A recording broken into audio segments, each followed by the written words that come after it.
Hello everybody, it's Jen, Scrapbena Creations. Welcome to the Let's Do Coffee YouTube hop celebrating the release of the first stamp set by Not2Shabby. So you can use the coupon code COFFEE12 to save 12% off this stamp set in the shop until April 17th. And there's also a free thank you gift for every purchase of the Let's Do Coffee stamp set, which you can see here to the right, and it has a number of punny sentiments for coffee lovers.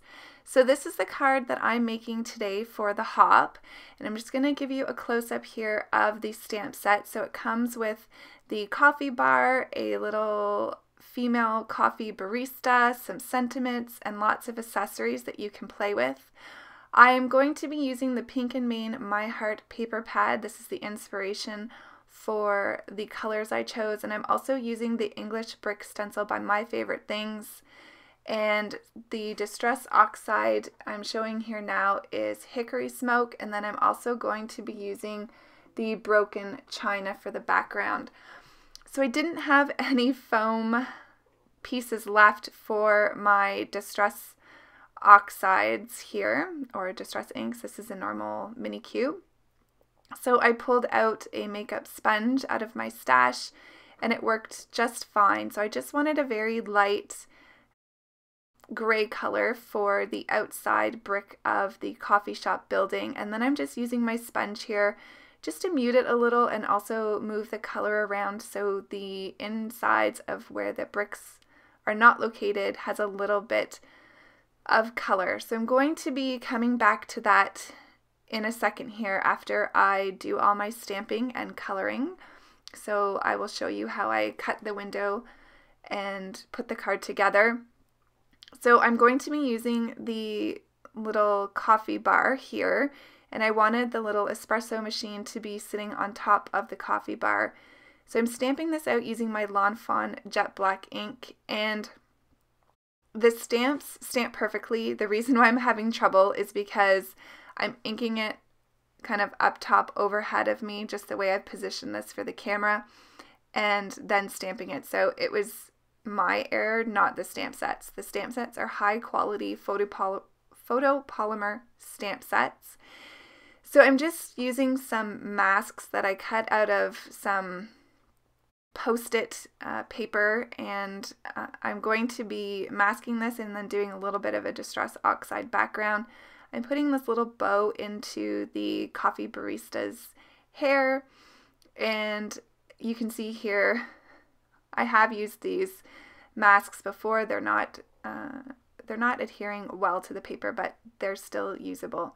So going to stamp her out, and again just had to do this a couple times just because I wasn't getting the ink on the stamps properly trying to do this the way that I did it. But you can see she stamps out perfectly, and once I get this done, I'm going to take it out of my stamping tool, and then we're going to use the Broken China Distress Oxide to do a little bit of the background. So giving her a little bit of color so she can pop out against the background. So I just sped this up pretty quickly. It's very simple blending. I am blending on Spectrum Noir quality alcohol marker paper, so it doesn't blend that well, but I wanted it to kind of have this texture to it. So I am going to spray some water on this using my Distress sprayer, and then I'm going to let that sit for a little bit, and then I'm going to just mop that up a little with my dry cloth here. Then I'm going to reveal the image, which looks super cute. I'm stamping the sentiment "Let's Do Coffee" on the coffee bar, and then I'm going to get into the coloring. So for her skin, I'm using E13, E11, and E00, and then I'm going to bring the R20 in for her cheeks. She's super easy to color up. She's absolutely adorable, and I love just seeing her come to life as the image gets colored. So I'm going to use some dark browns for her hair. This is E29, E27, and E25. I'm definitely not great at doing hair, so I just, you know, whatever. It is what it is, and I like the way it turned out, but if you're looking for someone who's an expert hair colorer, that's definitely not me. But for those of us who, are still learning, I think as long as you kind of put some shading in there, it looks great. So I decided to do the espresso machine here in some gray tones. So I'm using C5, C3, and C1. And I'm coloring the back section of that the darkest in the middle because that would be inset on the machine. I'm also doing the gray on the Let's Do Coffee signs. I wanted to bring in the gray from the pattern paper that I'm using, as well as the bricks that I did with the Distress ink in Hickory Smoke, and then of course to tie in the coffee machine as well. So I thought it would be fun to do a pink colored coffee bar, so I'm using R85, R83, and R81 here. And then I'm also going to use that to color one of the mugs and also the bow in her hair, and then the whipped cream, or I kind of pictured it as a strawberry milkshake in her hand.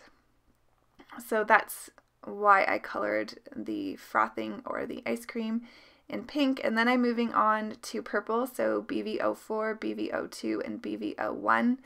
So again, just doing a coffee cup. I'm going to do her apron in the purple, as well as the glass for the milkshake. For the yellows, I'm using Y13 and Y15. And all of these colors, as I said, were inspired by the color that I'm using for the awning of the outside of the coffee shop. So I'm bringing in BG13 and BG11 to bring in some of the blue from the background. And I've now cut out my window scene using a stitched rectangle die from Lawn Fawn. And then I've used a scalloped border die from Lawn Fawn as well to cut out the awning. So my inspiration for this card was like someone standing on a sidewalk peering into a coffee shop window. So I'm going to lay down a piece of acetate here so that it's shiny and looks just like a glass window would. And then I'm going to put her on the inside of the card. So I am going to cut down this card panel here that I've colored on, and so I can fit it kind of the way I want it in the window. I didn't color the base of that coffee bar because I knew that you weren't going to be able to see it. And now I'm just bringing in the BG10 again, just around that where I missed some of the distress inking. So you just match up a color that you have when you're using a distress ink for a background if you didn't quite get it all the way to the lines, and no one will ever know. So I'm just adhering this down now onto the window pane. I just have to trim up the bottom here a little bit. I didn't cut it far enough down. And I'll adhere this to my card base, and then the card will be complete. So I hope you enjoy the hop. All of the information for the hop will be in the description bar below. There are lots of giveaways, including gift certificates to the Not2Shabby shop. So please don't forget to check out the other videos. Don't forget to hit like and subscribe if you wish. And I will see you all soon in another video. Take care. Bye.